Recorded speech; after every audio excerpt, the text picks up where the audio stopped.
podcast. I am your host, Jacob Bartley, and I'm joined by the one and only Keith Barnes. Yes, sir. Keith Barnes, part of Apocalypse Movies. You weren't able to make it to the Batman spoiler discussion. Yeah. So we will be talking Batman today, along with making our Oscar predictions and whatever else we want to talk about in between. How you doing, Keith Barnes? Doing great. Doing good. I'm on week 2 of my vacation. So I've been able to catch up on a lot of stuff. Nice. Streaming stuff, TV and film. And yeah, man, weather's real nice here right now in Sacramento. It is. Gas prices are insane. I can't believe that. It's like I saw $95 to fill up my car. $5.69. What is? Yeah. Is that a typo? Like, no. I can't. Yeah, it's insane. Other than that. Yeah, I'm lucky I have a little gas saver. So. All right. Yeah, man. If I could, I'm trying to figure out ways to how long will it take me to take the light rail to get all the way to the ranch? Oh, the fact that we're even thinking about that, right? Yeah. Is definitely insane. And for people who I do DoorDash on the side, and it's like, oh yeah, right. It just decreases the amount of money you can make because you're spending so much money on gas. Yeah. So I try to fill up, in areas where it's a little cheaper, but it's expensive everywhere. Even at Costco and Sam's Club, it's expensive. Right. Yeah. So that's the world we live in, right? Oil is the very valuable thing. But yeah, so before we get started here, I want to warm up with a couple things. We're going to talk about Batman spoilers for sure in a few minutes here, but I wanted to ask you, Keith, you're a sports fan, you're a football fan, you're a Washington football team fan. So yes, sir. I was originally just going to get your thoughts on their new name, the Washington Commanders, but also they just traded for Carson Wentz today. Yeah.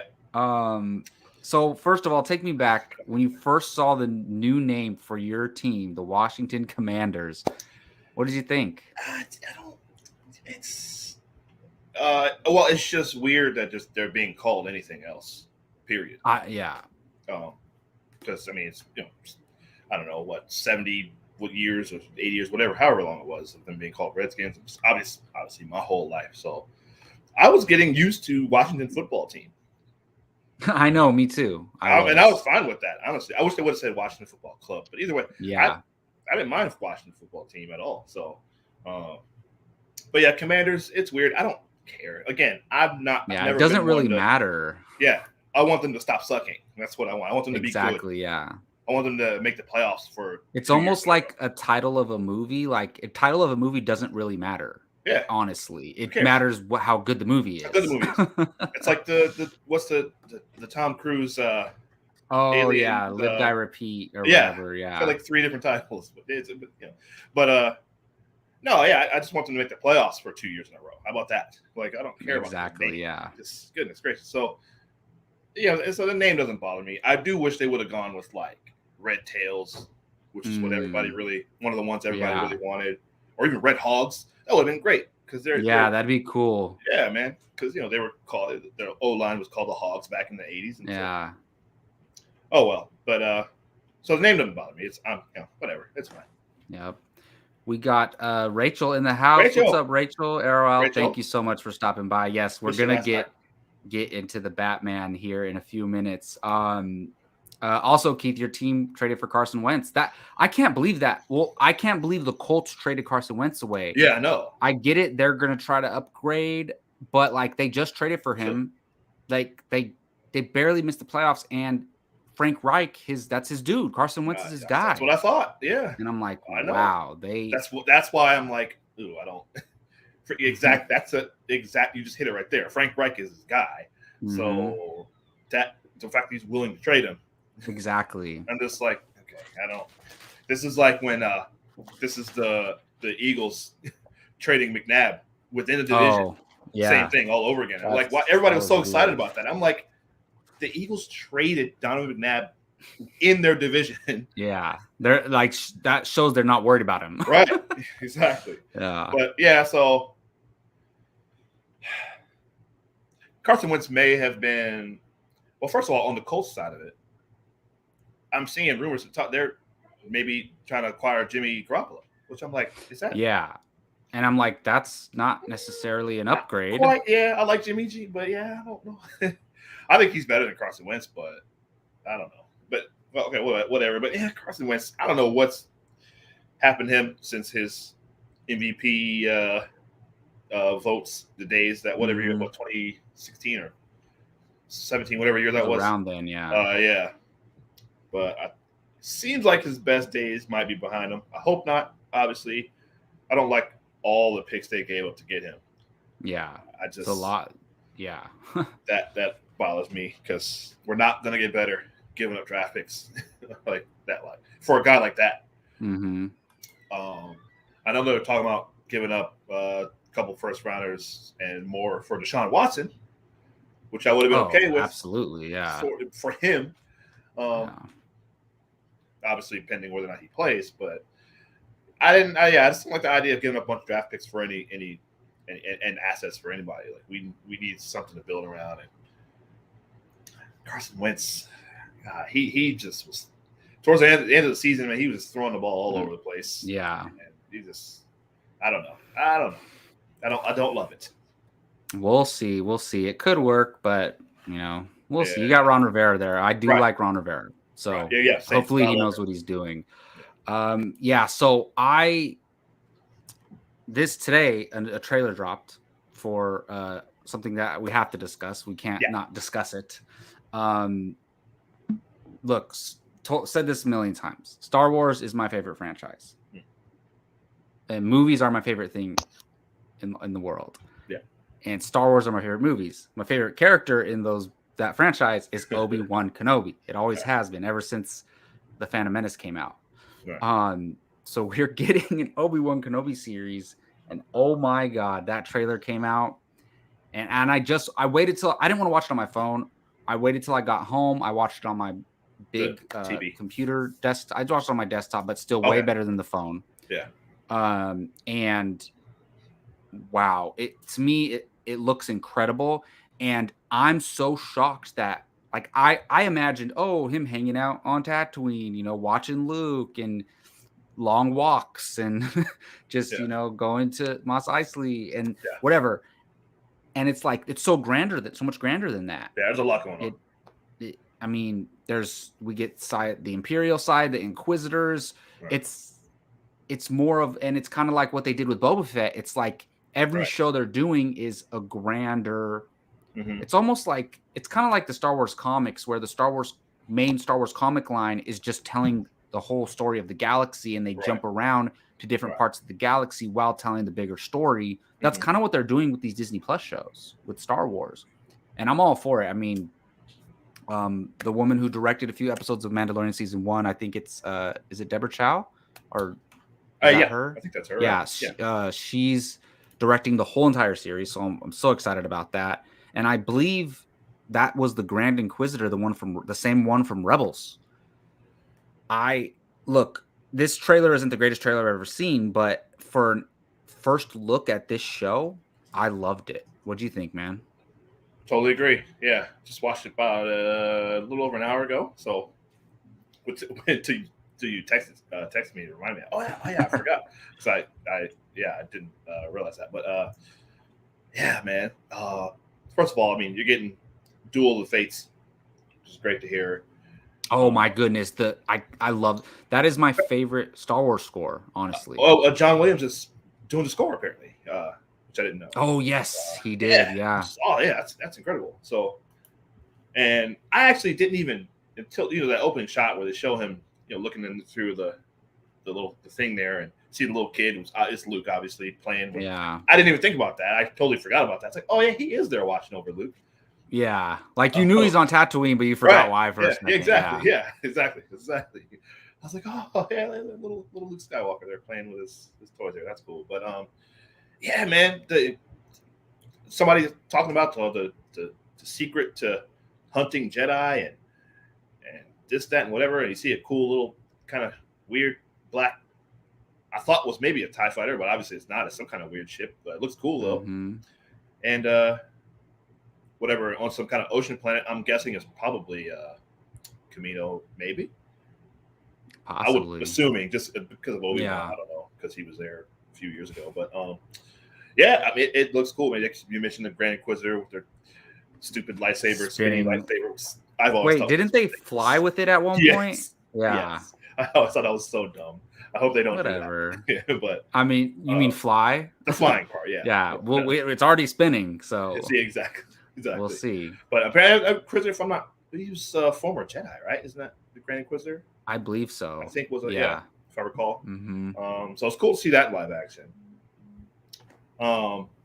Yeah, I mean, it looks great. I can't wait for it, man. I'm just wondering, just I didn't recognize any other characters. I saw a lady with looked like an Imperial lady. Dude, there's multiple Inquisitors with lightsabers. I think I saw at least 3. Yeah, at least 3. So I'm wondering, like, I don't think we're gonna get any other. Actually, I'm gonna take that back. I think Ahsoka could pop up. To be honest, I was gonna say I don't think we're gonna get any other Jedi or Force users, but look, I think Ahsoka's popping up in this. Ahsoka for sure. Because look, I want to see. They already have a relationship. Mm-hmm. We already have her. Like, if you told me, is she going to show up in Boba Fett or is she going to show up in Obi-Wan? I would have said Obi-Wan for sure, and she showed up in Boba Fett. Yeah. So yeah. I definitely think, and obviously I think she'd be a younger. So I guess not that. Yeah, a much younger. Ahsoka, younger than Boba Fett. Yeah. Younger. So yeah, exactly. Compared to her age in Boba Fett. So like, I mean, she's not going to look that much different because she's an alien and she ages. She ages differently than humans, but that's pretty cool. So yeah, I'm guessing we're gonna get Ahsoka and Obi-Wan, at least Obi-Wan, wrecking some Inquisitors. Like, and he's gonna have to kill some fools. Oh, absolutely. Yeah. Oh, and they confirmed Vader, right? Or well, at least. Oh yeah, he's 100%. I don't know if he's gonna be Vader, but Hayden Christensen is back, and when they announced this show, Kathleen Kennedy said it's a rematch for the ages. Ooh, really? She said that. Yeah. She said it's a rematch you've all been waiting for. It's going to be the rematch of the century or whatever. And yeah. I didn't know that. So we knew right from the beginning that they were going to throw it on. And I know you're not a huge fan of that idea. It's growing on me. I mean, it can. They're doing it. Yeah. So. And there's plenty of wiggle room, obviously, them do it. It's not a big deal. Who cares? But a few years ago, I would have been more against it, but yeah, absolutely. It'd be cool to see. Gio's here watching. What up, Gio? What's up, man? He says he hasn't seen the trailer yet, but I need Liam as Qui-Gon in some capacity. Yeah, 100%. And 100%. So that's more likely to me than even Ahsoka, to be honest. I think we're gonna see Force Ghost. Qui-Gon. Force Ghost Qui-Gon Jinn. I was thinking of his real name, but it's Qui-Gon Jinn. Yeah. Absolutely. Because that's the other reason he was sent there. Exactly. Yeah. And talk to him. Look, they've been loose with the canon, the novel canon. Like, it's not 100% pure canon, but in the certain point of view books, or the first one, Qui-Gon is communicating with Obi-Wan, and they're talking as a Force ghost. And when Lucas, they're burning the bodies of his aunt and uncle, and Qui-Gon is talking to him. So this is like, obviously, I think that implies that Qui-Gon has been talking to him for years. Right. And I mean, Yoda sends him at the end of Revenge of the Sith, and he's like, here. And that's like the next thing that he does. So, for sure, we're going to get, Liam. Absolutely. Looking cool. Might be most, obviously, of all the series, I mean, the most highly anticipated one. This is the one. Like Star Wars thing everybody's been wanting ever since. And there was supposed to be a movie, and I wonder if they took the movie script and turned it into this. I would imagine so. Yeah, I would imagine because didn't he show up to a celebration in I want to say either 17 or 18. I'm not sure, but I think Hayden Christensen did for sure. Or maybe it was him. And it was like a big deal that he was there, and then people were like, "Oh, is he gonna come back?" And he did come back. But yes, I can't wait for Obi-Wan. That was kind of like a teaser trailer, but we're definitely we'll be covering that on Apocalypse, and we'll definitely talk about it here once it comes out. It's probably May. Yeah, it's May. It's late May. I think it's May 25th. Okay. Like, a lot of people were speculating that it would be on May the 4th, but no, it's on the. I think it's on the day that the anniversary. Yep. Of Star Wars, the original Star Wars. Yep. Yeah. All right, Keith. we wait no longer. So Matt Reeves, the Batman, has come out. Yes, sir. And this was, we were all very much looking forward to it. Yeah. It was my number one most anticipated movie of the year. I think you had it up there pretty high. We all had it up there pretty high in the top 5. Yeah. Even top 2, I think all of us did. Mm-hmm. You haven't talked about it yet. Already talked about it on Gio's channel, right? Yes, I believe so. So I mean, the floor is yours, man. I haven't really got your thoughts. I mean, other than when you first came out of the theater. Yes. Hold on. Let me get my notes. Well, having watched it twice, we saw the early screening, and we were lucky enough to see it on the early screening on that Tuesday. I went and saw it, the opening Thursday that they do now. Took my kids to see it, 3 teenagers to go see it, and oh man, I've seen. I've been surprised at some of the reaction. For the most part, it seems like people love it, but there has been a lot more criticism than I was expecting, and some of it I actually do fully understand. Yeah, I mean, I've seen some people saying like it's depressing or it's dark, like too dark, or I don't know. It's it's different. It's a different version. Mm-hmm. Just like the Dark Knight trilogy was different, obviously, than anything people had seen. Like the masks, for sure.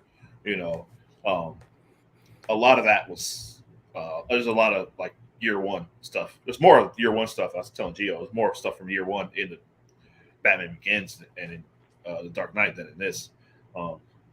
But this doesn't really borrow as much from Long Halloween as I thought it would. I mean, it kind of. Yeah. Well, I haven't read the comic. I've seen the animated show or movies, but I don't know how I think they're pretty accurate. But to me, I think the way they told the story reminded me of Long Halloween because it's the first kill is on Halloween night, right.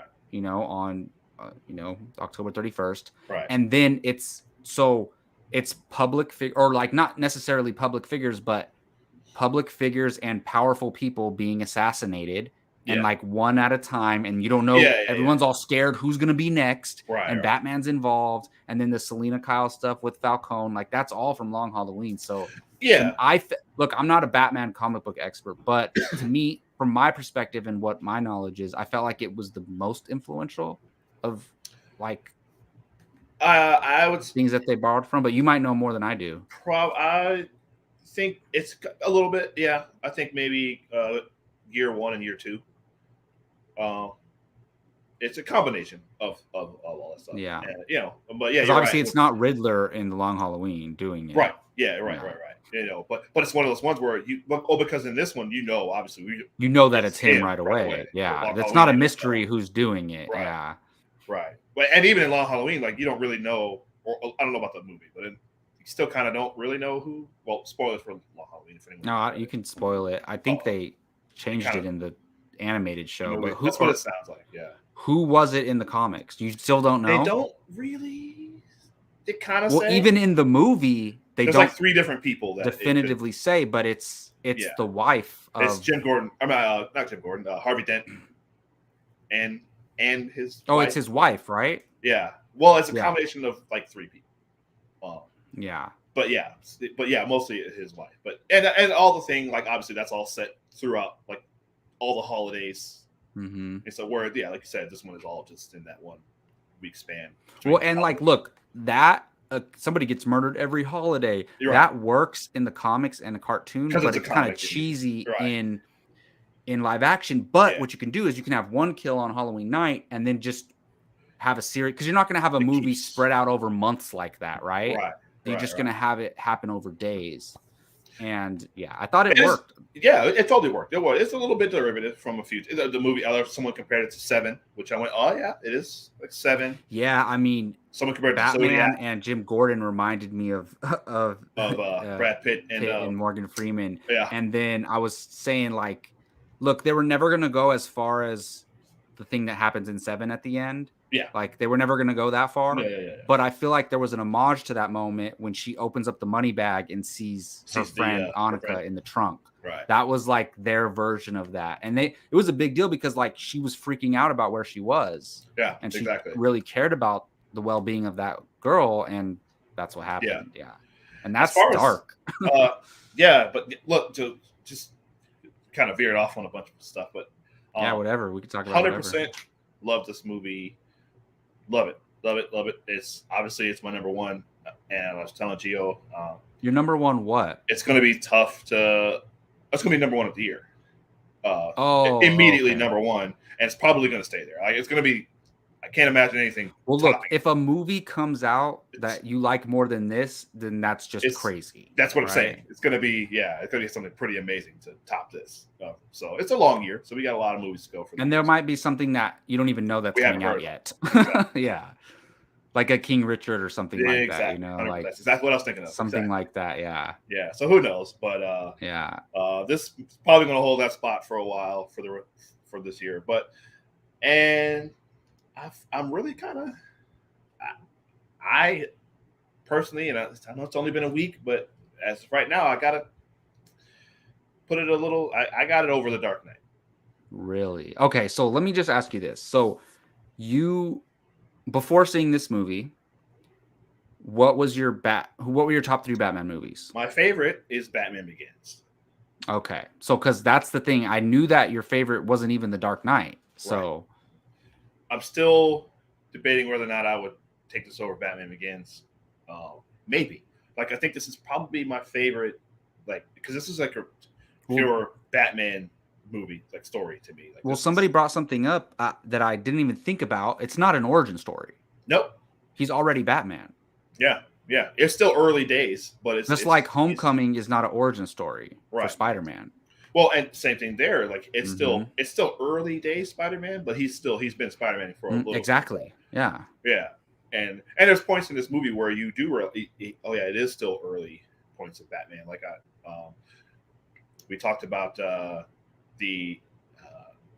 funeral scene, police station too. Which leads to him jumping off the police station, which he gets to the top of the roof and he's like, oh, which like that sort of thing is new to him. He's not Batman swinging and flying off of rooftops, yet.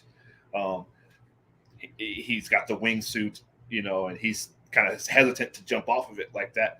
Batman, the Christian Bale one, even though that was early for him too, but he had his cape was made to be a glider and to do all that. Well, all his stuff basically, like once he gets his legit suit, is like super high tech. Right. And he's not quite there yet. He's got the contact lenses, but other than that, like even his, there's a scene somebody pointed out. I think I was listening to the Weekly Planet, Mr. Sunday Movies, talk about when he blows up that fire extinguisher to make the smoke thing, and that's a thing that Batman always has is like a little smoke bomb. I didn't even think about that. Right. So like that's an idea. And that probably gave him the idea, like, oh, I need to get some of those. Yes, exactly. Yeah, and there's a lot of great point. Yeah. There's lots of stuff that happens throughout this movie where you can see, oh, he's probably going to use that later or figure out a different way to do that, So that's one of the things I love. So it's an origin and kind of in that sense, but it's early. Like I said, it's early days. It's the ledger. Well, they called it a ledger, but I meant to say a journal. He's writing it says year 2 on it. Like it said, it's a Gotham Project year 2. Well, I love that he's doing that because that means we'll get some of those voiceovers in every movie, and those voiceovers at the beginning and at the end are 2 of my favorite things in the whole movie. So that's so cool. Yeah. Well, look, let's get this out of the way. So, by the way, Star Drew's here. Hello, Star Drew. No worries, man. You can join whenever you want. Thanks for stopping by.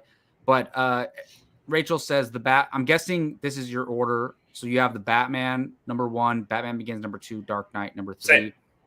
And so you're convinced you like Batman more than Batman Begins. I think so. I actually just started watching Batman Begins yesterday, just to see. But yeah, look, I have no problem because like I don't know how people perceive things, what their perspective was. Like these are people's opinions, that's your opinion. So I have no problem. Like, even if you stepping out of the theater, you're like, this is my favorite Batman movie. Yeah. Like I would be a hypocrite to say you can't do that because I did that with Spider-Man No Way Home. I knew as soon as I saw it, it's my favorite Spider-Man movie. Yeah. It's going to be one of my favorite comic book movies of all time. And like, I didn't even need a second to think about it or a second viewing or anything. So I can't say other people can't do that with this. That's totally fine. I just think it's so crazy. Like, look, The Dark Knight is referred to as like the Godfather. No, I'm not even saying like, I'm not saying because it's crime, drama, mobsters. I'm saying because it's like the status of how like it's talked about as among film fans. It's like, it's talked about like the Godfather of comic book movies and its status. So for a lot of people to come out and say like, and some people are saying this is easily better. Like some people who had The Dark Knight as their favorite Batman movie are saying this is easily better than The Dark Knight for me. And I'm like, really? Like easily better? Yeah. Like that, because like, that's like saying, you know, Many Saints of Newark, easily better than The Godfather for me. Easy. Like I feel like I'm not allowed to say that. You know what I mean? So, but look, this is all people's opinions, people's perspective. And also everybody communicates differently. Like, so for you to explain to me how much you love this movie, you're going to explain it a different way than somebody else's or how I would. So it's all good. And I just think, look, so this is my long-winded way of saying I haven't decided, because The Dark Knight is my favorite Batman movie. Yeah. And it's like my number 2 or 3 favorite comic book movie of all time. So like, am I ready to catapult the Batman up there yet? I don't know. I haven't decided yet, to be honest. And I actually rewatched The Dark Knight a couple days ago, and I freaking love that movie. Don't forget, once Joker and Batman are talking in the jail cell, and he tells them about how Harvey and Rachel are at 2 different locations. Once that starts, it's like, it's such a roller coaster ride. Like, it's so like intense from that point on, and just everything going on with Heath Ledger. But I'm still not sure. And here's the thing: the fact that it's even in the conversation is incredible. Even if I decide, hey, the Batman is my number 2 favorite Batman movie, then there's nothing wrong with that. Like and it's right here with The Dark Knight. That's incredible. Yes. But look, I just think honestly, and I was thinking about it, and I was like, oh, I have to decide. And I was like, you know what? No, I don't have to decide. Honestly. Sure. I don't have to say which one I like better, because it doesn't matter. Right. It really honestly doesn't matter. It's like, and the thing is, that's the first thing people ask, is it better than The Dark Knight? I'm like, it doesn't matter, honestly, because if they're both in the top 5 comic book movies of all time, if they're both 9.5s out of 10 or 10 out of 10s, then who cares? We get 2 really amazing movies that we get to enjoy. So I'm still like, I got The Dark Knight just above the Batman. Like, it's right here, and Batman Begins is not far behind. I love Batman Begins, but I just can't.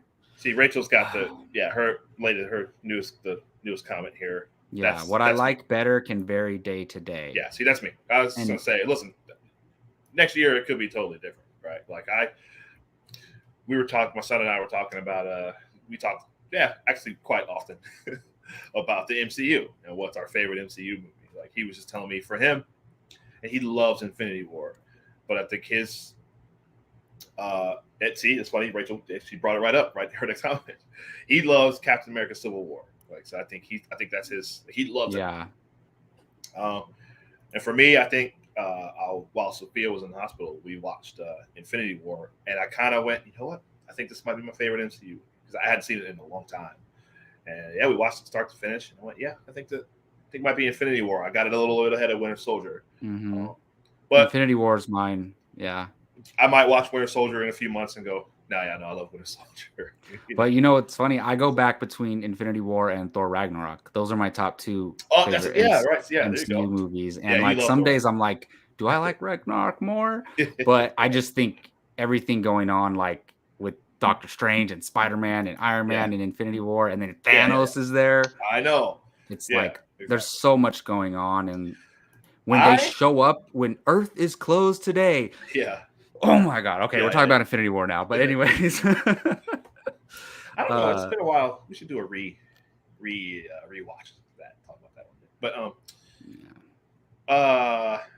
yeah. So, but this one, listen, like I said, it's the most Batman to me, faithful to like Batman, the versions of Batman that I like. Like I love the smaller, I love the detective, just Batman fighting crime in the city. We're not doing and it sounds like we're not gonna do any of the crazy stuff. No magic, no aliens, no big world-ending threat. No. There's gonna be. I think they're gonna push the limits of science in a realistic way. Yeah. Because even with I'm sure the contact thing exists somewhere, but they can't like legally use it. But like that's pushing the boundaries of science is what I'm saying. Like they're gonna do that. Well, but we had nothing more than that. I was telling my daughter because we were talking about that with my daughter. She said exactly that. I said that might exist somewhere. I'm sure someone's working on that. So, they had the Google Glass. Remember the Google Glass? So that's pretty close. So, Rachel and Stardrew bring back watch-alongs. I mean, hey, hit them up on Twitter. Bring back watch-alongs. We could do them on Bartley and Barnes. We'll do Infinity War. There we go. Yeah, sure. me and Gio do one. But yeah, man. Right away you get Batman working with the cops, which you go back to Batman in the 60s series. I mean, he was friends with the police. Well, I'll say friends, but he worked with them. There was always, the cops kind of looking at him sideways, but I love that because I know in year what one cracks me up is when Gordon first brings them in. They're walking through the hallway past a ton of cops, and then, the last one is like, whoa. Like obviously Batman is with Gordon, right? And look, this is I'm not saying the movie's bad or anything because of this, but there's a few moments in the movie where some stuff like that happens that I'm like, really? But every movie has those. Yes. But I'm like, I get it. You want to make this dramatic thing about the cops, but why didn't they stop him right at the door? Right away. Like, obviously he's with Gordon. He's literally right behind him. He just walked past 15 cops. And the very last one is like, whoa. Yeah, I noticed that right away too. Yeah. Like, oh, you're going to be the tough guy to step to the Batman. But see, that scene was so tense because they're all looking at him. Mm-hmm. He's looking at them, and they're all like a bunch of them. Even like the actual detective is like, excuse me, like they're kind of scared of him too. They're scared of him because they don't know what this guy is. Who is exactly? Is he gonna hurt someone in like here? Imagine when he first started showing up, they maybe thought there was like a monster in Gotham or something, And if nothing else, he's just a weirdo dressing up in a cape. Yeah, because is he sane? Like, right. So you don't know what he's gonna do. He's going around beating people up. But obviously, like you said, he's with Gordon. Gordon trusts him. So, and that's straight out of Batman Year One, right? He's working with Gordon and Harvey Dent in that kind of early on in that as well. But like I said, that kind of the Dark Knight kind of withdrew from that a little more. But I love how the commissioner is doing his best Joe Pesci impression. There's a bunch of guys. There's a few guys. There's like 3 guys in this movie with super high pitched voices. I don't know why. Yeah.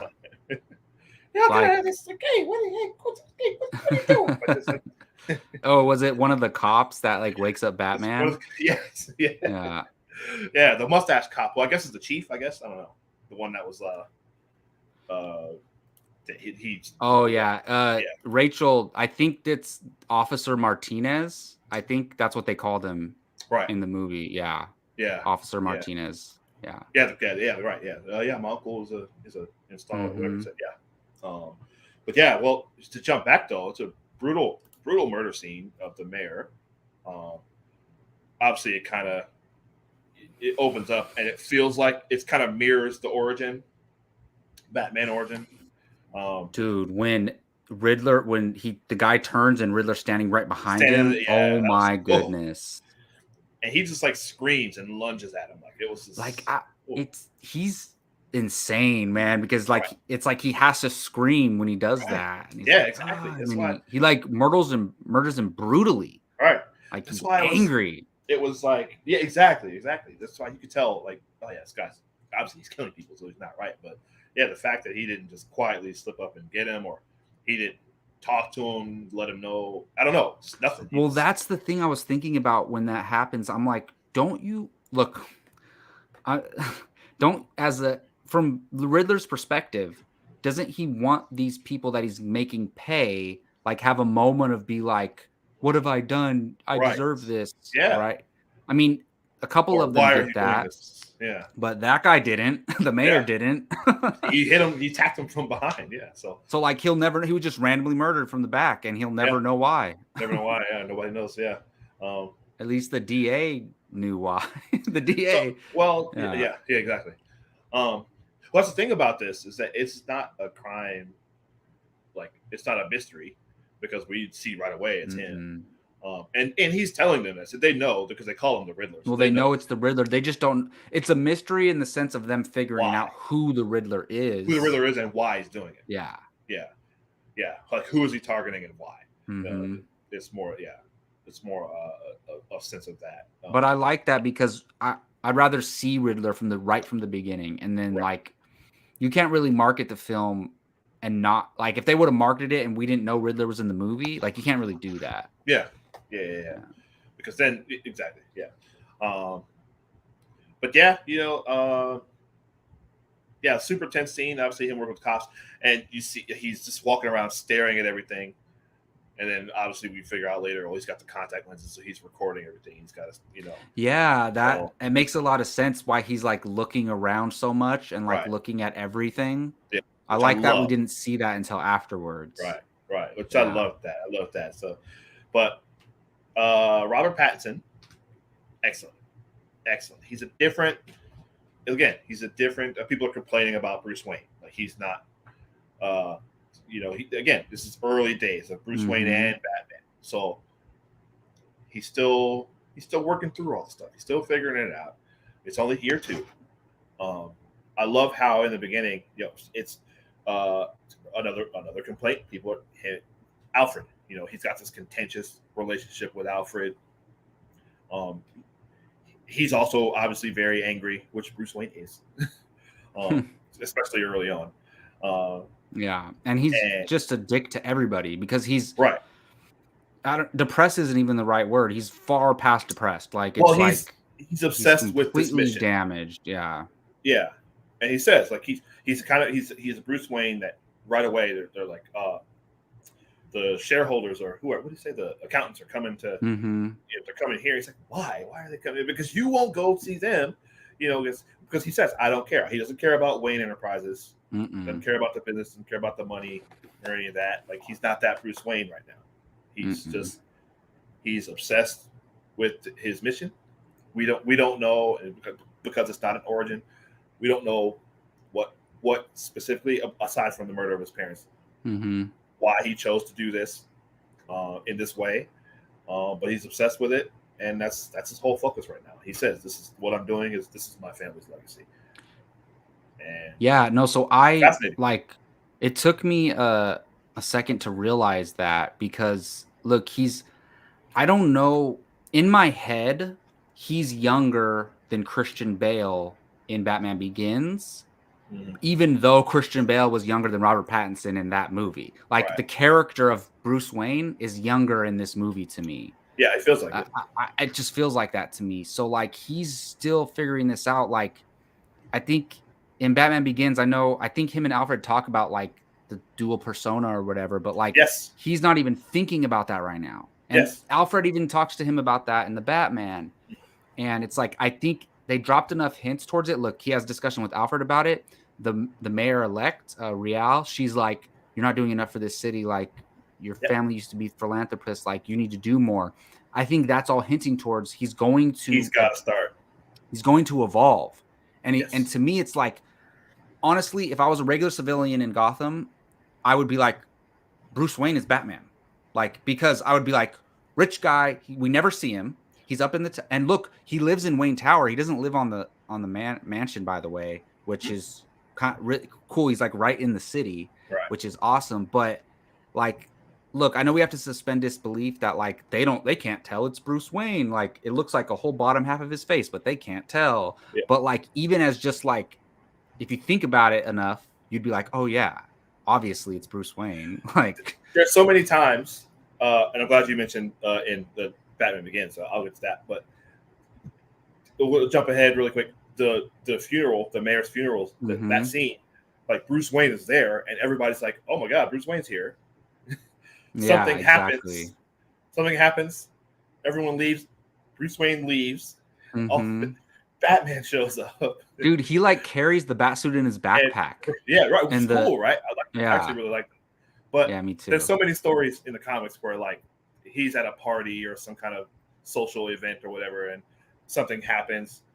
He's gone. Batman shows up, does his thing, fights whoever. Then he leaves, and then Bruce Wayne comes back, and the people are like, "Oh my God, Bruce, you'll never believe what just happened." Yeah, he needs to pull one of those, like, find somebody who looks exactly. He needs to do one of those things where find someone who has the same exact stature, like same jaw, and like have them pose as Batman, and then you're there too as well, interacting with Batman. But I guess he doesn't. Only Alfred knows he's Batman right now. Well, so. Alfred, like you said, well, in the Batman Begins, and you hit that right in the head. He says, like, it's, listen, you're reclusive. It's only a matter of time for people are going to start asking questions. It's like if you're showing up with mysterious injuries, you're somebody that no one ever sees you. You got a lot of money.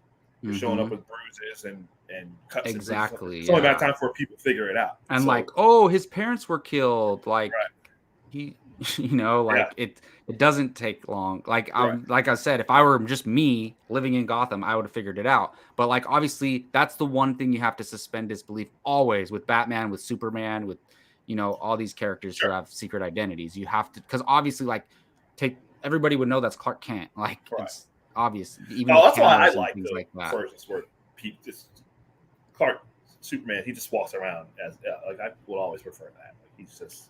You see him in his regular clothes, but people know that it's him. Yeah. So this is an interesting question people keep asking, but I believe the answer is clear. Did the Riddler know it was Bruce Wayne? The bomb to Bruce doesn't really make sense. So like that scene where he says Bruce Wayne and they're at Arkham, like they were trying to trick the audience, make you think that Riddler knows, but then he doesn't really know. He says he's the only one we didn't get. Yes. And the thing is, if he really did know who Batman was, the cameras were right there. Like, so and they technically record those conversations, or maybe not, I don't know. But like now Gotham would have known he's Bruce Wayne, and like the cops would have known at the hospital, and it would have been a major deal. He would have been like, now everybody knows I'm Bruce Wayne. Like, that's how the movie would have ended. So like, obviously he didn't know it was Bruce Wayne. But I think the reason why he sent the bomb to Bruce, he wanted to kill Bruce Wayne because he's the rich orphan who yes, he's an orphan, but he's just sitting up in his tower with all the money in the world and looking down on everybody in Gotham. Like, that's why he wanted to kill Bruce Wayne. Yes. Well, okay. So Gio and I, we talked about this Friday. We were both kind of like, "Ooh, I'm not sure."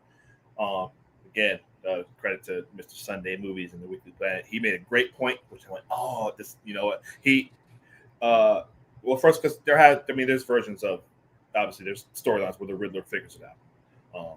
If anyone could figure it out, right? It'd be the Riddler. Yeah. I think maybe in Hush, I think he figured it out. But it's one of those where, and other villains have figured it out. They don't say anything because they don't care. Or the Riddler, I think, does it because he just likes to be weird. Riddler. I like to think the Joker always knows, and he just like he doesn't want the identity to get out either. That's exactly it. Like that's how the Riddler's like the same way. It's like, I don't want to tell you. But yeah, I think he does figure it out. But anyway, but yeah, Mr. Sunday Movies on the Weekly Planet made a great point. It's like he was pretending like he knew, and for the audience, it was a fake out, like you said, Mm-hmm. that he knew. But it's like he wouldn't know, because why would he? Like, he actually thinks he's helping the Batman do this, and so he wouldn't think that the Batman is the same guy that he hates. And he wouldn't try to kill Bruce Wayne if he wouldn't be trying to kill Bruce Wayne if he knew that he doesn't want to kill the Batman. He would have tried. He wasn't even trying to kill the Batman. He would have tried, you know? Like I said, he thought he was helping him. That's why he got so upset when Batman. When he's like, "We're doing this together," right. And yeah. So it makes sense. So he clearly doesn't know. And so and that's one of the things that, like, Riddler doesn't know. This version of Riddler, like, he doesn't know everything. Like I don't know, like a Ra's al Ghul. Well, he's young. He's relatively young too. Seems like it. Yeah, I think they're younger than their real ages. You know, Paul Dano. Yeah, I think the characters are younger than their real ages. Because they don't look their age. Yeah, exactly. But how did the Riddler know all of this stuff was happening?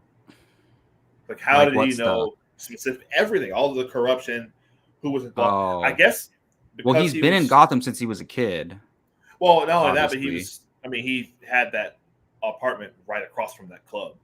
So I guess he could see, and he's just sitting there watching. Oh, you're saying, like, how did he know that Falcone was the rat and all? Like, he knew all stuff. Yeah. Yeah. I mean, I'm guessing he did his research. I mean, as his normal self, he can blend in, like, anywhere and try to figure stuff out. And he's obviously super intelligent. So Gio pointed out, like, he was, what was his job? He was some kind of, like, he was an accountant, forensic or something, accountant. Yeah. So I guess, yeah. So I mean, I guess I don't know. Clearly, but it just seemed like something that, if you're asking, you're digging around or trying to get, maybe, I don't know if he's talking to anybody, probably not, but asking questions, like, I mean, they killed that girl just because the stupid mayor told her, you know. So it just seemed like, I don't know. It was the only thing, kind of hole. It's not a hole, but just something I'm just wondering. Like, how does? Well, I'm guessing, like, look, he had those binoculars, right, that he was using in the beginning of the movie, and I'm sure he can get some audio somehow, somewhere. Like, it wouldn't be hard for him to plant audio somewhere. Like, I'm sure he found ways. Like, if he was intelligent enough to stay hidden, do all of this stuff, build all those saw traps. Yeah, and there is definitely a horror element to this movie, definitely, and I loved that. And I talk about changing the perception. And look, Penguin, they changed the perception of Penguin and Riddler forever, and they improved the legacy of those characters. And now going forward, I think both of them we're going to take much more seriously as characters. Colin Farrell was amazing, incredible. Makeup I wouldn't guess in a million years, if I didn't know that was him, I would never guess that was Colin. I kind of wish they'd never told us who it was. I know, and we just saw this random actor. We're like, who is this guy? Like, he's a new, like, he's the greatest actor I've ever seen. Like, oh my god, yes, Blue. That's man. I can't wait for that series whenever they're doing it. But he was the Riddler, or no, the Penguin.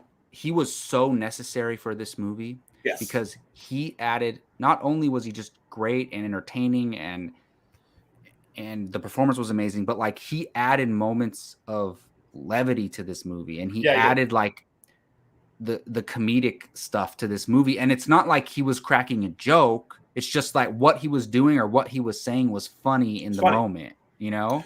And that's a good point. I'm glad you brought that up, because people are saying this movie is humorless. Honestly, look, it's subtle, dry humor, but there's a lot of humor when he's like, you should have pulled that punch. I did.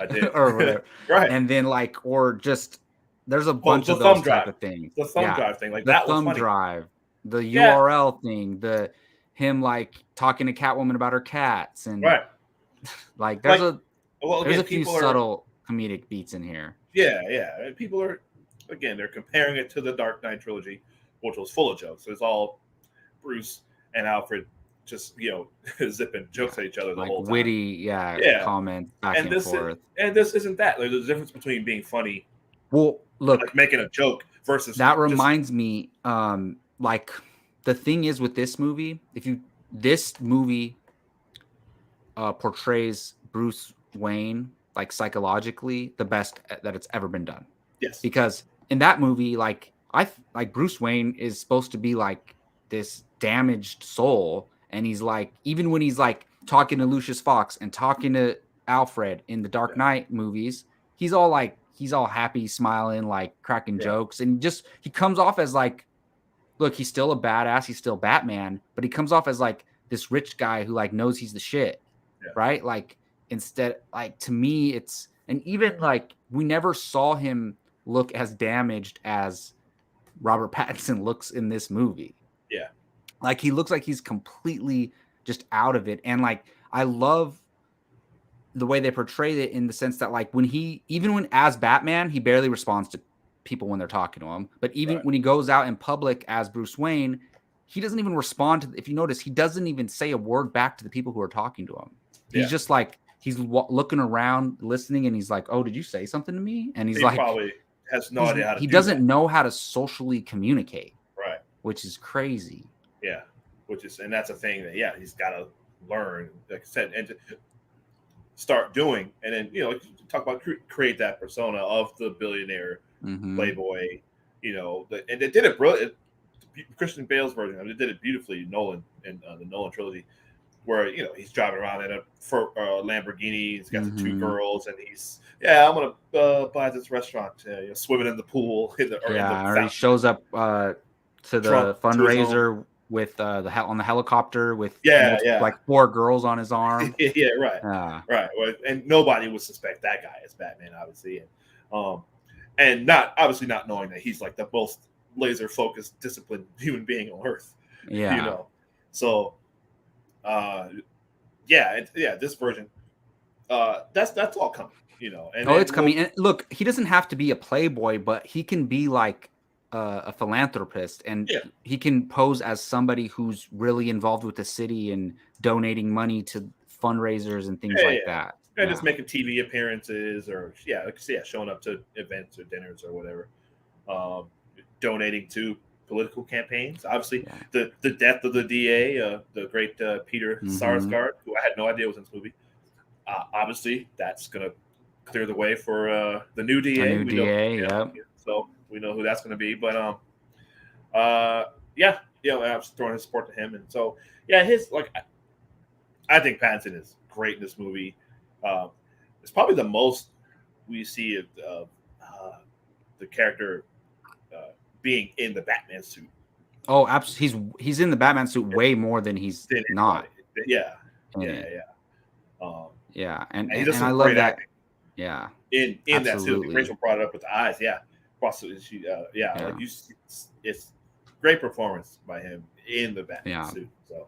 Well, and out of it, that hospital scene with Alfred, I remember I was sitting next to you and you said great scene, like right away, right after the scene ended. And look, I love his emotional journey in this movie because like when he finds out that the Riddler's next target is him, he leaves right away. He's like, Alfred, and he's trying to call Alfred and he's freaking out. And that's the most emotion we ever seen from him throughout the whole movie.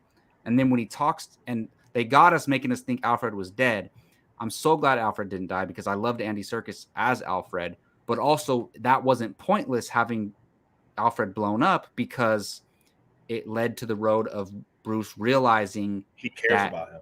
He cares about him, and he thought he got rid of all his fear of losing. Like he lost his parents, and his objective is to not fear anything. And he realized he does still have fear, right? And of losing somebody he cares about, exactly. As Alfred, and that scene is incredible. And then also throughout the movie when he's interacting with Selina. And like you can feel this tension building between them. And even when he's holding her against the wall, you can just feel this tension. And like obviously later on she kisses him and they kiss again. And then when they're saying bye, and like obviously he's not going to go with her. And he leans in for a kiss and she backs away. And to me, it's like, oh my God, he doesn't even know it, but he's so desperate for human connection. And he doesn't even know it. And he's trying to he put himself out there, and then they drive away and they go separate ways. Like that was beautiful. That was beautiful. And he's looking in his mirror, like he's looking at her, but got back to the mission. And I just love the way that ended because he looks at her, and once she's gone, he just looks ahead. All right, that's it. Well, I don't think she would have stayed because even if he asked, I don't know.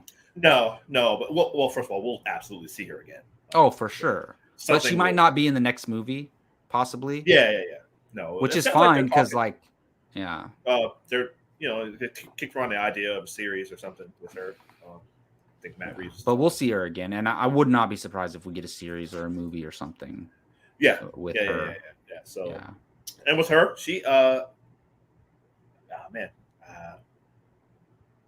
think the most accurate portrayal of Selena Kyle. For me, again, this got compared to comics.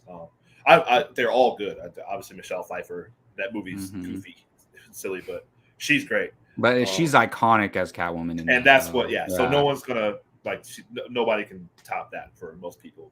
But you could never put that Catwoman in this movie. Like it's absolutely. It's like this Catwoman ridiculous. Is perfect for this movie. Yeah, exactly. Yeah, I really liked Anne Hathaway. I loved her. Yeah, she was good. I don't know why really people hate on that. She was great. And this one, the movie's not even that good. And even this one, she's not really. Like we don't really get to see. Even there's a brief moment when, obviously, when Bruce is spying on her, and she's changing her clothes, putting on the suit. You see all the stuff she's got in her closet. She's got all the hooks and the rope and all kinds of different stuff. So obviously, she's doing this, but we don't really see. So she's her own kind of vigilante already in a way. Yeah, but she's not saving people necessarily. Or she's just hanging out with these rich dudes at this club and then going into their houses and stealing stuff from them, probably. I'm guessing. I don't know. Anyway, that's what it's a lot of what she does, But yeah, I know the stuff you mentioned Long Halloween. Is that I asked Gio the thing about Falcone being her father is not in the animated movie though, right? That's what he said. Yeah, no, it is. It is. That's how I even knew that. Okay. Yeah, no, it is. I didn't know that. Because they don't really, because in the comic, they don't really directly say. It's kind of. No, the only reason when I was watching the Batman, I knew, I figured it out pretty quickly that she was his daughter, only because I seen the Long Halloween. Right. Yeah. That's why that caught me off guard. I was like, oh.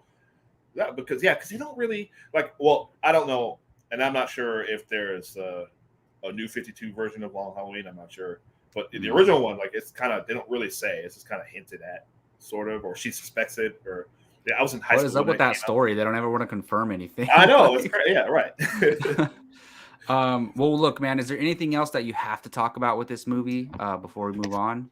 Let's see. Let me get this Batman. The car is awesome. Yes, the car is amazing. It's the most realistic of all the cars. Yeah, and you see that he's been working on it, and it feels like that was the first time he brought it out.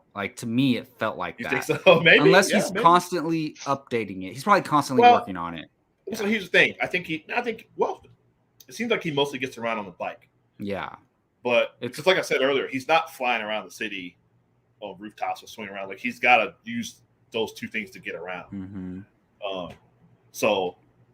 But I mean, it's just a big souped up supercar with a reinforced front. He barreled through that cement cylinder. Oh yeah, on the freeway chase, and you hit on something that I 100% agreed with. It's I wish we didn't get that scene in the trailer of him. Yeah, so I told you that coming out of the movie, it's okay, when he beats up the thugs at the beginning of the movie, the car scene. And the scene where he's getting shot at in the dark and he's hitting people and the guns are lighting up in the hallway. We saw all of that in the trailer. And those are the three coolest moments in the movie for me, action wise. And the only thing they didn't show in the trailer that I was was thrilling to me action wise is when he jumps off the rooftop. Yeah. So that's when that happened, when he stood up and he looked all a little bit oh shoot, I'm about to do this.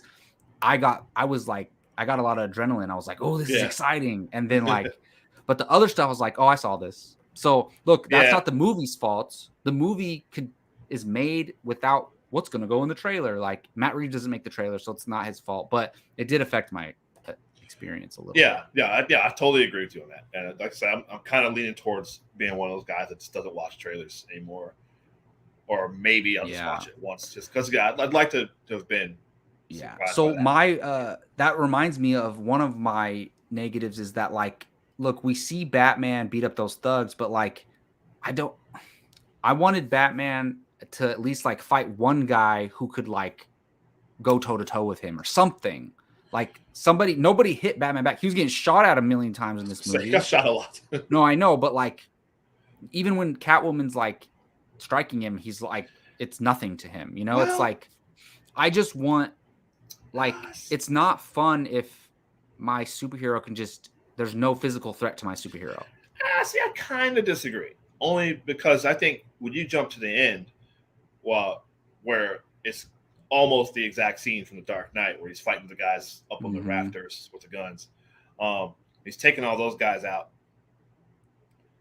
Those were like, obviously those were followers of the Riddler, right? Were following his videos on the internet.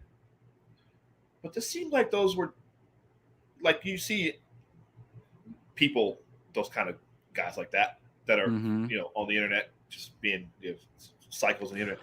They wouldn't be able to fight.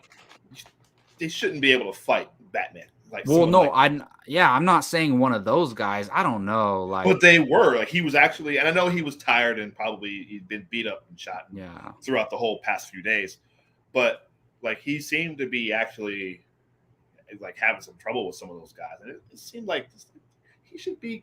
They're just dudes with guns. He should have been that shouldn't have been anything for him, to the point where he had to, one of them was nearly going to blow his head off.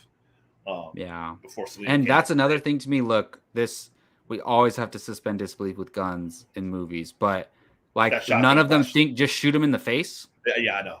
I thought that's all these times he's getting shot at. They're all shooting. They're shooting at his armor. Right. I'm like, just shoot him in the face right here. He's done. Like, but whatever. It's like well, the Punisher. Like, that's the reason he wears the skull on his chest. So because bad guys will always just seem to aim at it. Distract from his shooting him anywhere else. But I like, start to finish, there was a Hush reference in this movie. If you caught that, and the mayor's name was Elliot. And just, I don't know if you ever, I don't want to spoil Hush, but if anyone's never read it. Oh no, wasn't it the reporter? Was it the mayor or the reporter? It was the reporter that they killed, that Falcone killed for Thomas Wayne. And Edward Elliot. And Hush is somebody. Spoil Hush. I mean, if you read Hush, or I don't know if there's a movie about it. I mean, there's an animated movie. I want to watch it.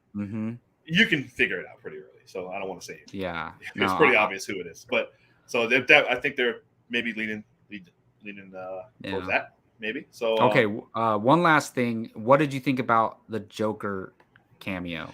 Gio and I didn't talk about this. We actually forgot to get to that. So, I don't know. I feel like that was a studio like, throw that in. I think so. No, I think so. No, because I think look, if you hear Matt Reeves talking lately, like, he was like, cut. Oh, I don't think I would fit into a Marvel movie because like he's like, I want to like discover the film as I'm creating it. And he's like, I don't want to be told like, this is what the movie's going to be. And then I have to make it. So like, I think he wanted to plant that Joker in there. Like he's getting his own little pocket universe of this Batman world. And I think he's planting all the seeds exactly where he wants them to be. Honestly. But he said there was another scene. Oh, that he shot. Where Batman goes and visits the Joker to consult with him on the Riddler case. Honestly, I would have loved to have seen that. And he cut it because he was like, nah, it doesn't fit. And he was going to cut this scene. But I think I would almost rather see that other scene than this one. But that would totally kind of take it like, oh, okay. It was like, oh.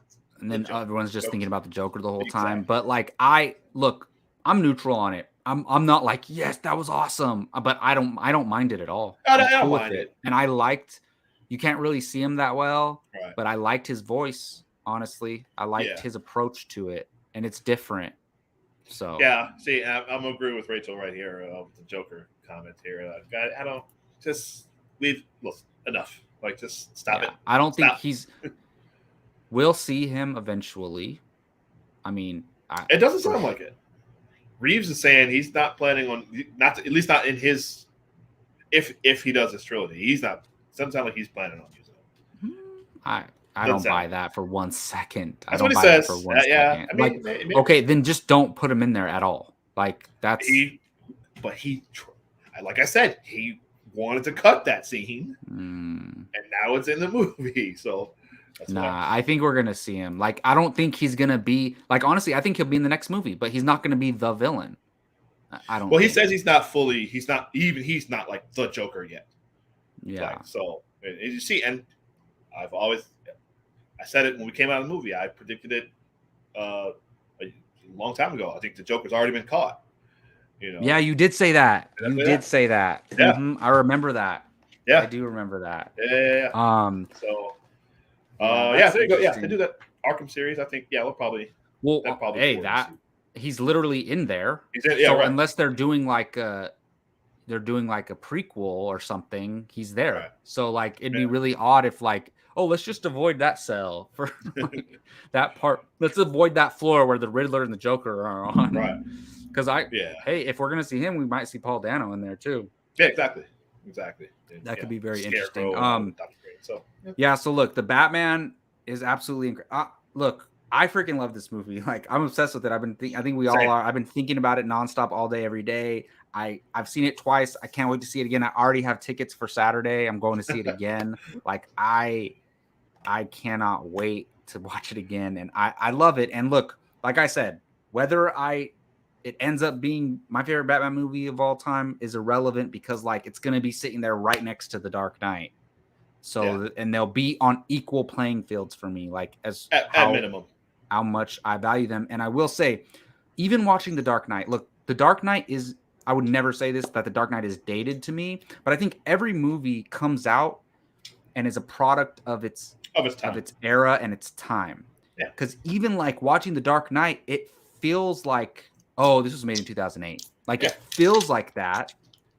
But like The Godfather feels like it was made in 1970s or whatever. So like it feels like 2008, but I think to me it's like, if the Batman is better than The Dark Knight, then it's a result of the comic book genre constantly evolving and getting better upon itself. Yeah. If you know what I mean, like we wouldn't have the Batman if it wasn't for The Dark Knight, or if it wasn't for Batman Begins. Like, it all is evolving into each other. So like, if this is just the next step in the evolution of what a Batman movie can be, then that's awesome. Yeah. And that's great. And that makes sense that it would be better than its predecessors. Yeah. Yeah, I agree. That's kind of how I see it. I agree. And well, first of all, The Godfather though it's set in the 40s. So it kind of endures because of its setting. But I know what you mean. That's a good point. But I just meant it felt like it. I know. Like it made when it was made, but style of filmmaking, you can definitely tell. Yeah, but that's fine. Like, there's nothing wrong with that. Like, every time I watch a movie, like if I watch a movie from 1940s, I'm like, okay, I'm gonna approach this as if I was somebody in the 1940s sitting down watching this. Like, that's how I like to, because otherwise I'm gonna be like, though that sucked. Like, it felt so dated, and the visual effects were terrible. Like, no, that's not how I'm gonna look at it. You know what I mean? Yeah, exactly. Yeah. I'm gonna hold off. Try to hold off on seeing it again until home release, I think. I'm gonna see. So look, I saw Spider-Man No Way Home 3 times in theaters. Yeah. I'm gonna buy the Blu-ray as soon as it comes out. And I'm gonna watch the Batman a 3rd time, and then probably chill, because I don't want to, like I said with what I did with The Force Awakens, ruin it for myself and get tired of the movie. Exactly. All right. Well, we're not done talking Batman. I'm sure we're going to talk more about it on Apocalypse on here, but we're going to spend we're probably going to spend the last part of the show here talking about our homework assignments and then giving some quick Oscar predictions. So last time we were on this show, we gave each other homework assignments. I challenged Keith to Tick, Tick, Boom, and Keith challenged me to King Richard. So Keith, you go first, man. What'd you think of Tick, Tick, Boom? And this is a guy who hates Rent, by the way. I do.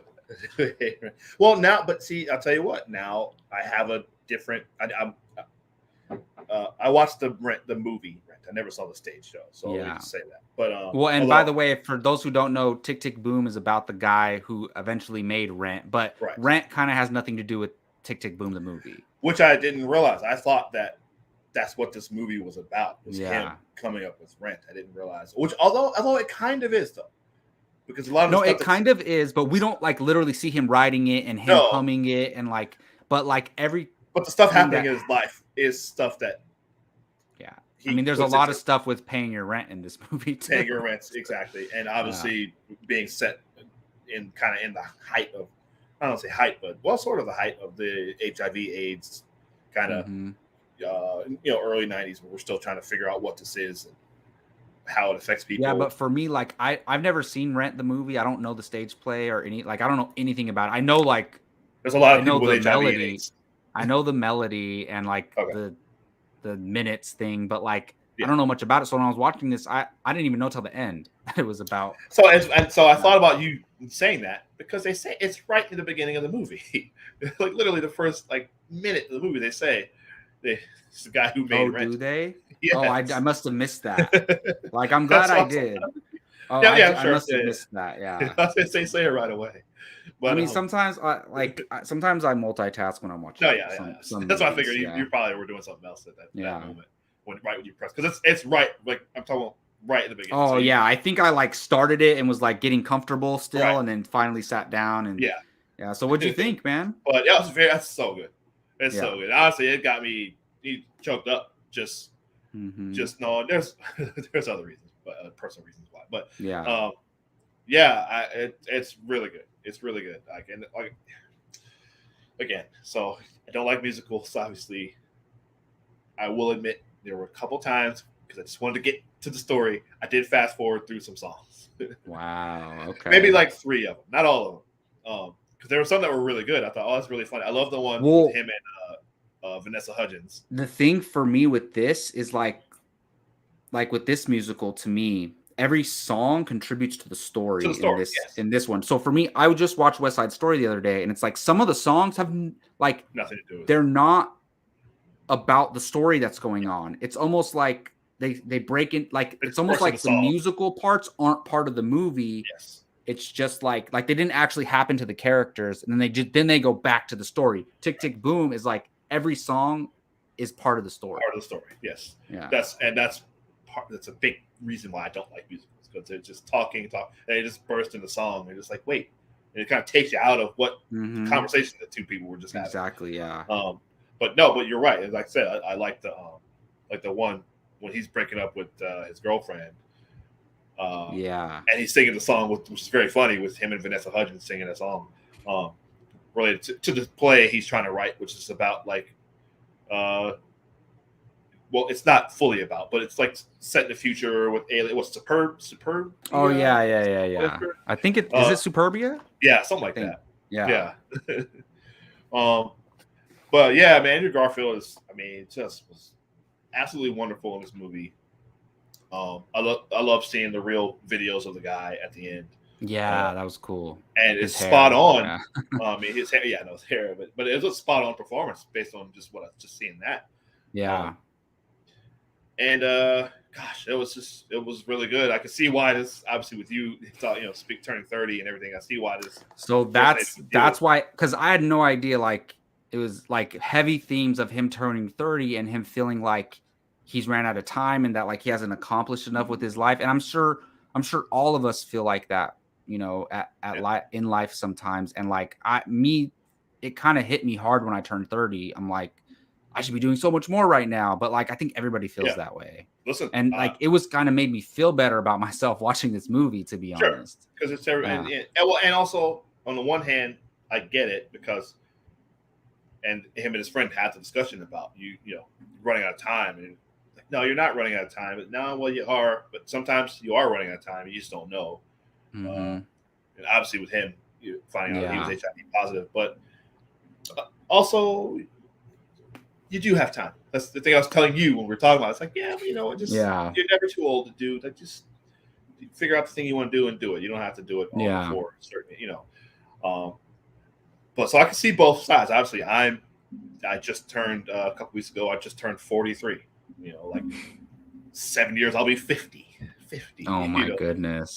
I know, it's crazy, and there's so much stuff that just basic, simple stuff that I have not done. That I should have. I should. You know who just turned 50? I didn't even realize he was that old. Is John Campea? John Campea. Oh, that's right. Yeah. Oh, and also Shaq. Also, I was like, he's 50. Campea's 50. He doesn't even have any kids. yeah, right. No, he's right. And which I'm sure they will. But another one is Shaq. Shaq just turned 50.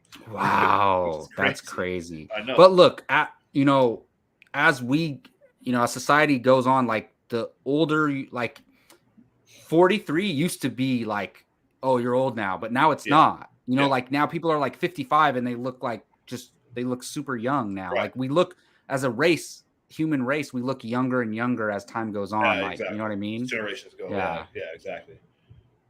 And so, but no, I love Tick Tick Boom just because of that kind of stuff. Yeah. Yeah. I love the rap. You get Black Thought from the Roots. Oh, that was cool. Which was hilarious. Yeah. I love that because the way he wrote that and he's rapping it was like a 1990 style of rap, and he was around back then. But I thought that was really good. I love how Andrew Garfield was performing it. On the stage. It was really funny. That was cool. That was just such a good movie, man. It was really, really good. I love the setting. I just love that this guy is just he really believed in himself, and then he almost kind of gave up once. Obviously, he had to showcase and people loved it, but it didn't go quite the way he wanted. He was like, you know what? Let me just take this job then. And I just love the way everything worked, and it's so tragic and sad. I knew the story of what happened, but just seeing it again, it's like, seeing stuff from his life, seeing this story. And I didn't realize that Tick Tick Boom was also the story that he wrote. Oh yeah, right before Rent. So, but yeah, just knowing that it's just there's so many creatives and people throughout, like authors and stuff that throughout history, recent history, that just never got to see their work. Well, they didn't get to see how much of an impact they had. Yeah. Even like for me, like Heath Ledger as Joker, like he was on the verge of absolute superstardom. Like he would have gone on to like they would have made a Joker solo movie with his Joker if he didn't pass away, and he would have done so much more stuff. But he never got to saw the reaction to his performance, which is crazy. Gio mentioned earlier, we didn't get to it, but he mentioned the passing of Notorious B.I.G. It's another. Oh, yep. That's someone who never got to 25 years. Today is 25 years since the world lost Christopher Wallace. Any thoughts on his legs? I love B.I.G. He's awesome. Like his style of rap, and it's so. I think he was like the first, and he even says it. Finally, somebody's rapping about this and that and this and that, and he was like, he made like luxury stuff like cool, but he was lyrical about it. I mean, we've talked about our top favorite rappers of all time. He's in my top 5-ish. Yeah, I love him. But this guy Jonathan Larson, I think was his name. Yeah. Man, that's just. I mean, the day that Rent was going to be premiere in public, like for the first, in front of a public audience. That's insane. For that to happen, it's just like, that's insane. Oh, that's so tragic. No, I'm glad you liked it, man. I'm glad you liked it. So you challenged me to King Richard, which I was gonna watch, but like you pushed it up on my radar, and oh my god! So I keep track of my top movies of 20 like every year. And like I still, whenever I watch like a movie from that year, I go at it. And I went and was telling you that like if I would have saw this before we did our lists, look, I have it at number 4. So I have like Spider-Man, Shang-Chi, Dune, and then King Richard at number 4, ahead of Many Saints in Newark and the Suicide Squad. And so like King Richard is absolutely incredible. And look, I've seen the 5 nominees for Best Actor. Will Smith is gonna take it, in my opinion. I I never thought I would be like, look, I knew Will Smith was going to give a great performance. Like I knew that's what this movie was going to hinge on, but I was so invested in like the stuff going on with his daughters and all the training stuff and how people looked at what he was doing as maybe it might be child abuse because he's like working them too hard in the rain and the way he became this character so much so that like when he is with the other coaches that he desperately tries to get this guy to coach his daughters. And then when they're there and he's coaching one of them, he's like stepping in and like telling her to do stuff that goes against what the other guy was coaching her to do. And it's like, even though they were achieving goals along the way, like he never let a little bit of success deter from what they wanted the long-term plan to be. And just, I was so invested in the tennis matches, like even the one at the end when she was beating that girl and then they iced her. And I don't know if that really happened. I'm sure it did. And then I just, wow. I freaking love this movie because look, obviously I know Venus and Serena Williams, but like, I'm not a huge tennis fan, but just seeing this, like it showed me that, look, I'm not saying it's cool to like force your kids to do something like if they don't want to do it, but you could tell I'm hoping the girls loved it too, and they wanted to do it ultimately. But like it showed me that like anyone can become anything, honestly. They really can. And like that's not just like you can be whatever you want in life. That's kind of true, but you kind of have to start from when you're really young and have somebody who's in your corner and motivating you and pushing you and giving you the resources to do it. But like, it's just, it's a real true life story of like, you can accomplish your dreams. You can, but also obviously it's way harder. You have to be talented as well. You do have to be talented and you got to have drive, but also exactly that, like you said, the things do have to line up for you in certain places. Them coming from Compton.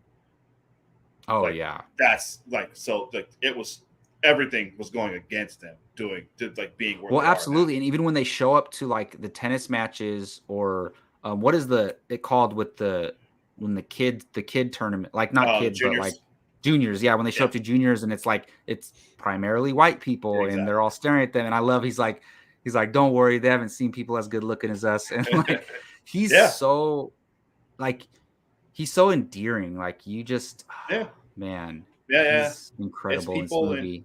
And you even like, you don't dislike him at times, but you're like, ooh, like he's like, he's it's a bit much.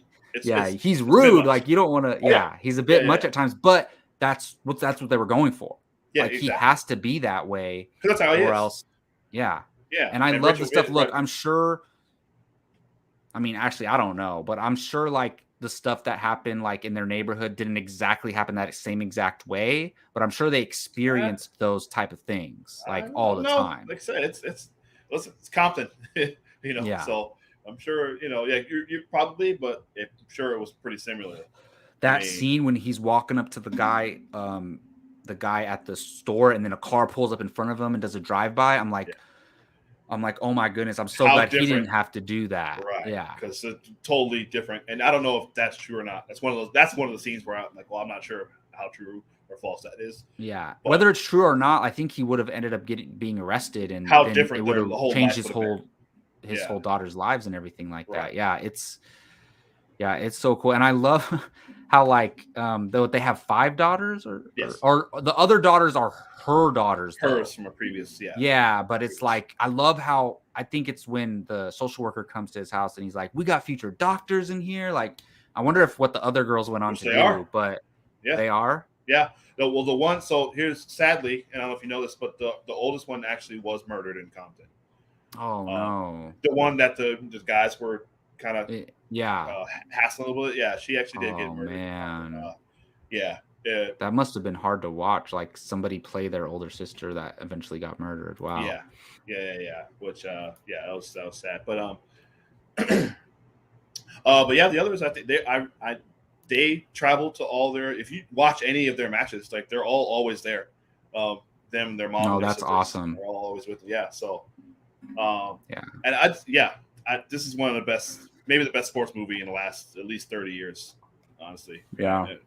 I mean, so good. I was surprised really watching it, how much of it, like this was about like the rise of Venus Williams. Oh yeah. And I'm so fascinated with that. Like you have two daughters like 1 year apart from each other, and like obviously the other one, because when you're a kid you age fast, so like even though she's only a year older, like she's more mature, more developed, like physically and everything, so like she's facing, but then like eventually when they're like both 18 and 19, like, and they started like playing against each other and stuff, and I looked up all the stuff they played each other, and that's crazy. Yeah. I love, and much as this is about the rise of Venus, I do love, you see little hints of, the hints of Serena. God, that scene when Serena's like looking up at the arena, and he comes in and he's like, yeah, your sister's gonna win Wimbledon, and she's gonna, what does he say? Like, she's gonna be the best, but he's like, you're gonna be the greatest of all time. And he's like, I planned it that way. And like everything he did was planned, and it's like, it's kind of what he did is kind of messed up in a way, but like it led to this greatness of his daughters. Literally, so like, listen, Serena's the greatest women's athlete of all time, and she is, and like he kept her in her shadow. And imagine like you're doing your thing, but you have a sibling who's older than you, like right in front of you, like having more success than you, and it probably drove and motivated Serena even more. That's exactly right. So it's like, but I remember at the time, so good when Venus was made her U.S. Open debut and was just tearing it up, and people were going crazy. And I fully remembered it because, you know, like Rachel said, I'm a tennis fan myself, so I followed it. But I've always followed it. I remember him saying, "Wait till you see her sister Serena. She's even better." And people were like, "What? What are you talking about?" Like, he thought he was crazy. First of all, and criticizing him for even saying that. Like, why are you saying that about your daughter? Saying the other one's better than the other? Like, that's not.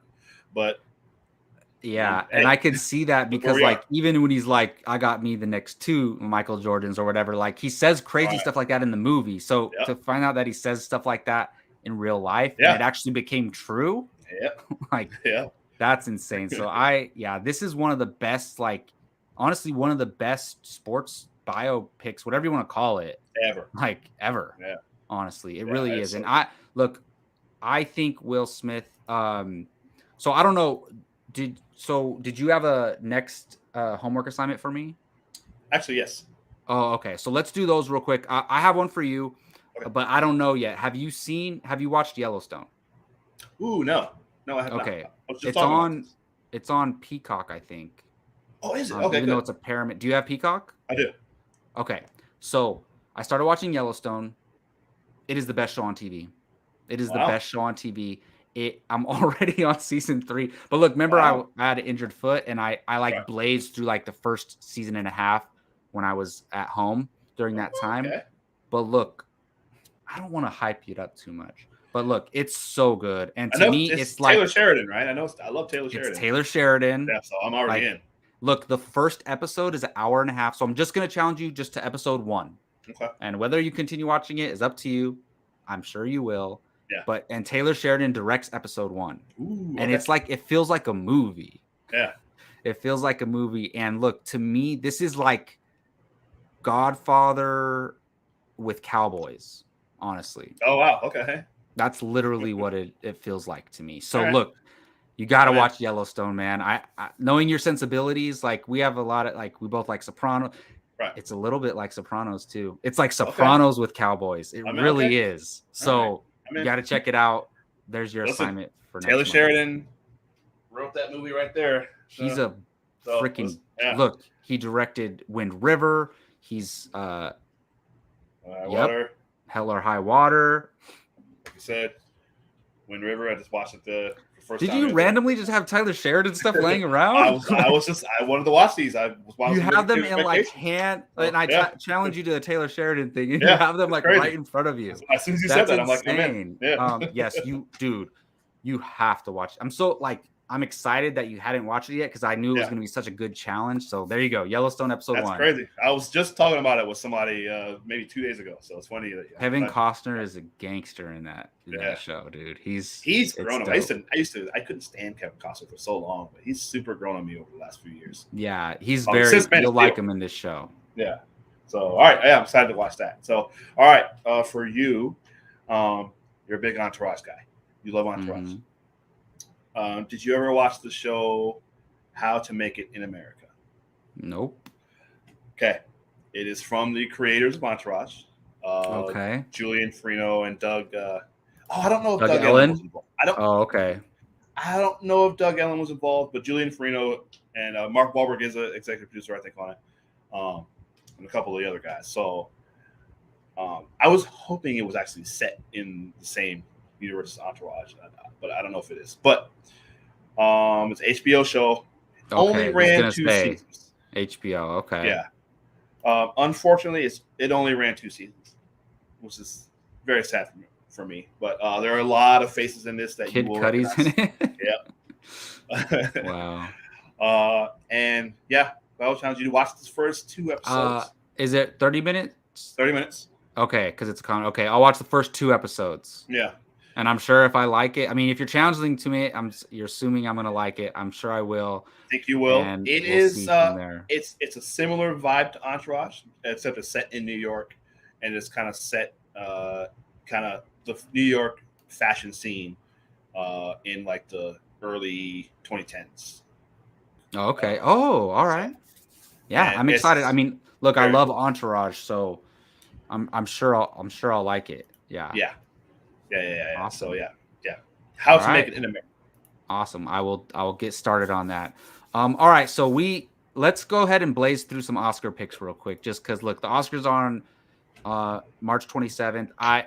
If for those of you who don't know, I freaking love the Oscars. Like I absolutely love the Oscars. Every year, like I want to get together with buddies and like do a little like paper and make our picks, and it's just so much fun. And look, to me, the Oscars are the equivalent of like the championship games or season awards for sports. Right. To me, it's like winning the Super Bowl, winning the MVP, winning Defensive Player of the Year, whatever. Yeah. This is that for movies. And it's like, you guys a lot of people don't understand how hard it is to win an Oscar. It is so extremely rare to win an Oscar. Yeah. And the way the voting system isn't perfect, but it's like, it's the best system out there, even though it's not perfect. Cause like it has thousands of members. Like I think it has like 7,000 members. That's part of the problem. And all of the people who nominate the categories are only the people. So the actors nominate the actors, the directors nominate the directors, the writers nominate the writers, etc. And then the whole everybody votes on the winner. Yeah. So I mean, look, there's no perfect system for that, but I just think it's a special thing to win an Oscar. Yeah. Yeah, Rachel, we are trying to do that again. We're definitely trying to do that again this year. So stay tuned. Stay tuned. We're either going to do it on Apocalypse, or if not, we'll do it here. So stay tuned for that. But let's go ahead and blaze through these real quick. So we have we're just going to do some of the major categories. So Best Picture, we have King Richard, Nightmare Alley, Don't Look Up, West Side Story, Power of the Dog, Coda, Licorice Pizza, Drive My Car, Dune, and Belfast. I've only seen 6 of these movies. Man, this is a tough one. So honestly, it'll probably be one of the movies that I haven't seen. Right. It's probably going to be Coda or something. Yeah. But if I have to pick from the movies that I've seen, I'm going to go King Richard. King Richard. That was the movie that moved me the most. Yeah, as much as I love Dune, but I would. Yeah, I think of those, I would probably. I don't know. It's between King Richard and Dune for me. Yeah, I would probably coin flip. I would love for Dune to win. Like that would be awesome. Think it will. That would be awesome, but I don't think it's gonna win. But like, there's a few. I finally got Apple TV, which has Coda, and it has it has Macbeth, the tragedy of Macbeth on it. So it's only $5 a month, so it's not bad. Right. I'm gonna go with King Richard, and you're going with Dune. Well, people love this Power of the Dog too. Yeah, I saw Power of the Dog, so I haven't seen Coda, Licorice Pizza, Drive My Car, or Belfast. Right. It better not be Licorice Pizza. I haven't seen it, but I don't know. I'm looking at that. I'm like, I have no. Look, I don't know. I don't think Power of the Dog is that good. It's good. Oh, really? It's great, but it's not that good. Not I don't like know. Oscar, like Best Picture winner. Good. I mean, it might be like, just from my opinion, it's like, but it is the kind of movie that the Academy likes. So. Yeah. I don't know. I'm gonna go with Dune. Let's stick with Dune. Awesome. So we got Best Actor: Andrew Garfield, Tick Tick Boom, Denzel Washington, Macbeth, Javier Bardem, Being the Ricardos, Benedict Cumberbatch, Power of the Dog, and Will Smith, King Richard. I've seen all of these. They're all fantastic, but I already said it earlier on the show. I'm going Will Smith. It's Will Smith. And look, I thought back Denzel, up and say Andrew Garfield. Yeah. Because everyone loves Rent, but yeah, I would go with Will Smith. And look, I think this is not the last time Andrew Garfield is going to be in the Best Actor conversation. Right. He has a lot of years to go. And I'm, Will Smith isn't old, but like, you never know when he's going to have another opportunity again like this. And I think this is his best performance and defining role of his acting career. Yeah. So like, I think it's going to be Will Smith, which is going to be such a great moment for him to win that. So for Best Actress, I've only seen Being the Ricardos. I've seen that. Okay. I haven't seen Spencer, Eyes of Tammy Faye, Parallel Mothers, or The Lost Daughter, so I can't really say for this one.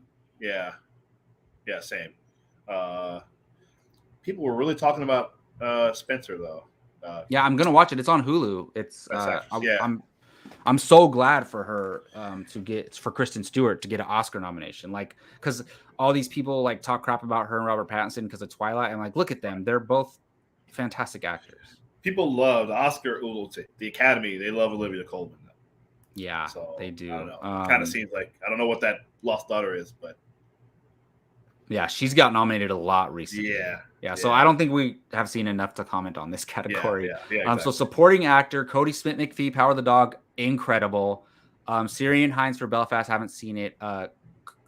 Coates for Coda, Jesse Plemons for Power of the Dog, and J.K. Simmons for Being the Ricardos. I've seen 3 out of the 5. I'm going with Cody Smith McPhee, man.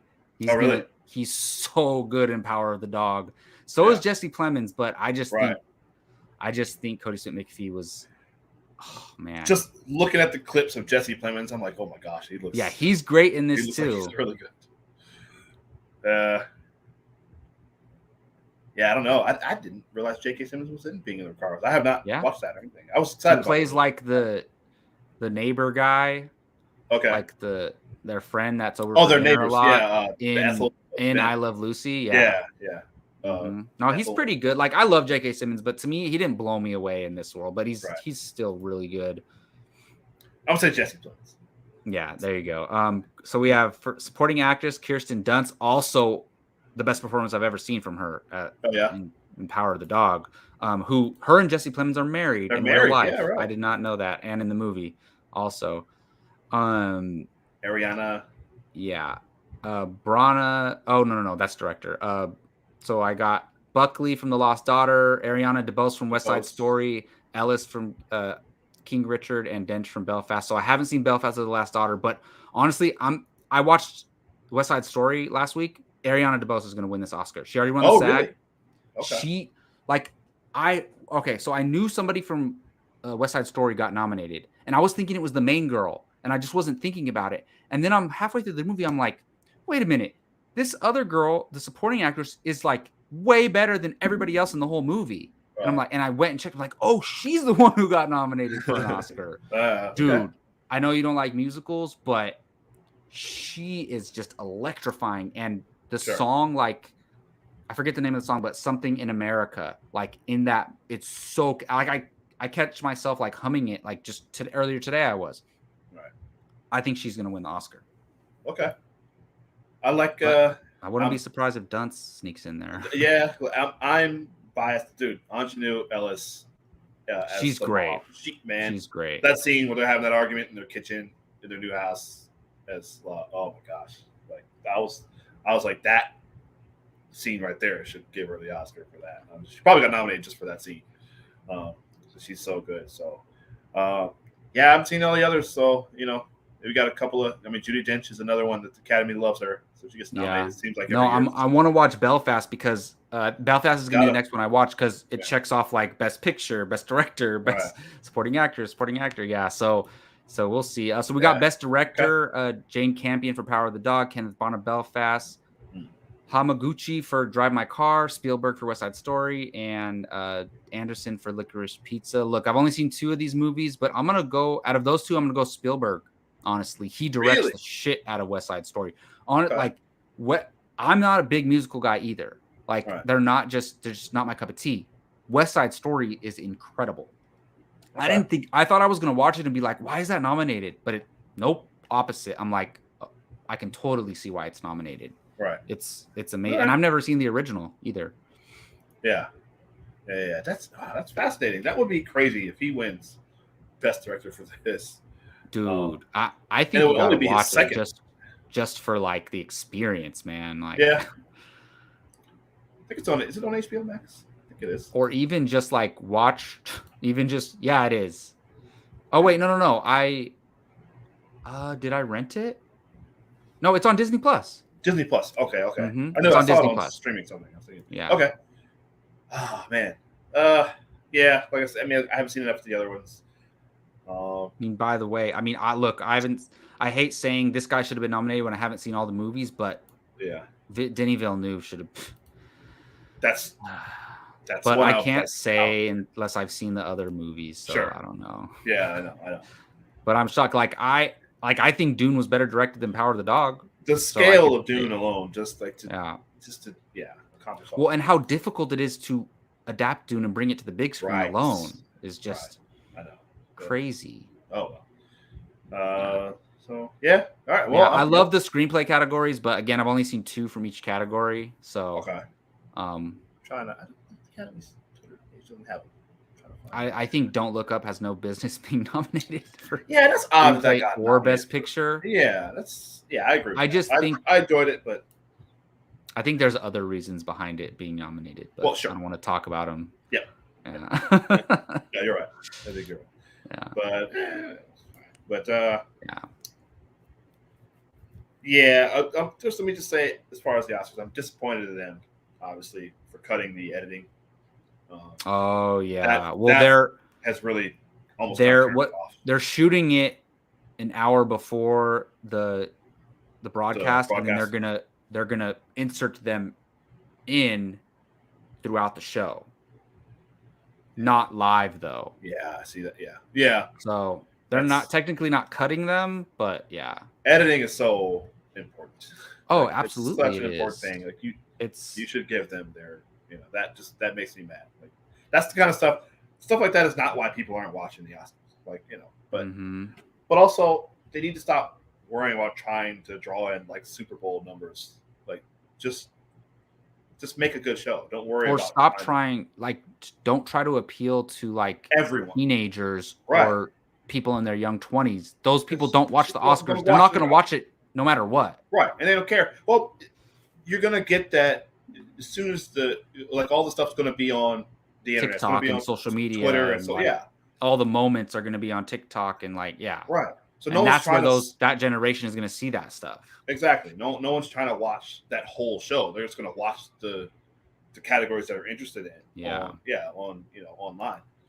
So they need to just focus on So cutting stuff like editing is just that annoys me. So people like us will sit and watch, but the masses are watching the whole show. Like, I love watching the whole entire show, to be honest. Yeah, same. Yeah. So I don't know.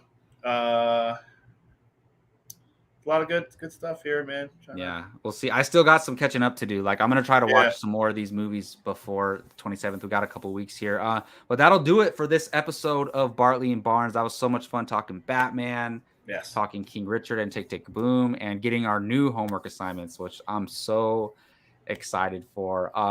Either way, we'll be covering the Oscars somehow, some way. So keep an eye out for like our social media accounts and our YouTube channels and things like that. Keith, say goodbye to the viewers, man.